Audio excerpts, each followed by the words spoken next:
Hello beautiful people, welcome to a new video. So, I had bought these mini MDF wood panels to customize years ago, and finally today I'm going to paint one of them with a cute little Ganesha.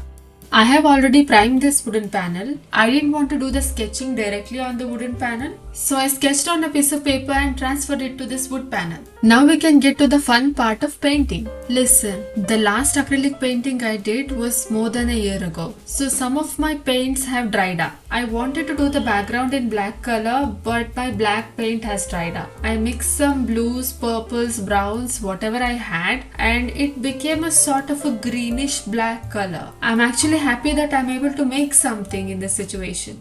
For the colors of the Ganesha painting, I am using an old painting that I had done years ago as an inspiration because I liked the color combination and how it looked, so I am using a similar color palette. I'm starting out with thin layers of yellow and orange paint. I know I need to do more blending and layering for it to look good, but I'm still not that confident with my brush strokes. I haven't painted in over a year and I'm feeling so underconfident. You probably can't see it by the way I'm painting, but I'm questioning my every move. I'm thinking, will it turn out to be trash? Is it going to be good? I don't know. Let's hope for the best.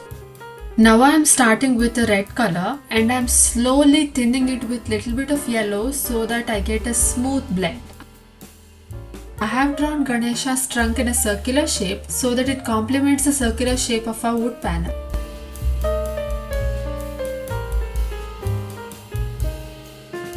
I am painting Ganesha's eye with a dark brown color because I feel like painting it blank would be too harsh.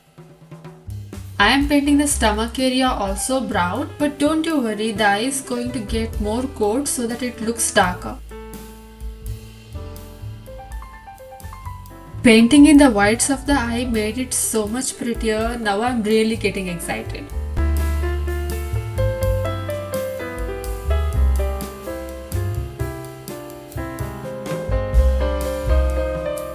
I have decided to paint the legs blue color, but I want both the legs to be a little distinct. I don't want both of them to merge into a single blob, you know what I mean?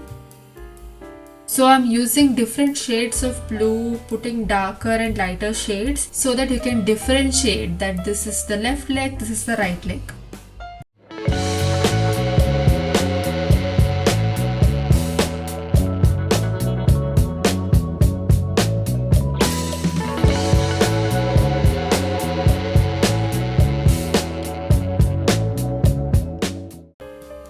After many rounds of blending different shades of blue, I'm actually happy how it looks.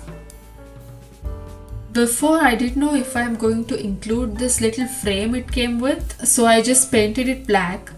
But then I found this gold paint, so I'm painting the frame gold. I think it's going to look so good.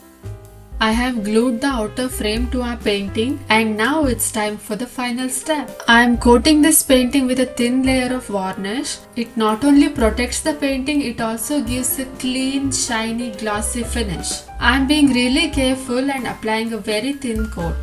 If needed, I can apply another coat when it dries, but I usually apply one single coat. After a whole night of drying, this is how it looks. I'm so happy with the outcome. I love this painting and the glossy finish. I think I did a good decision with the gold painting on the frame. I hope you enjoyed this painting too. Thank you for watching. See you in the next one. Bye.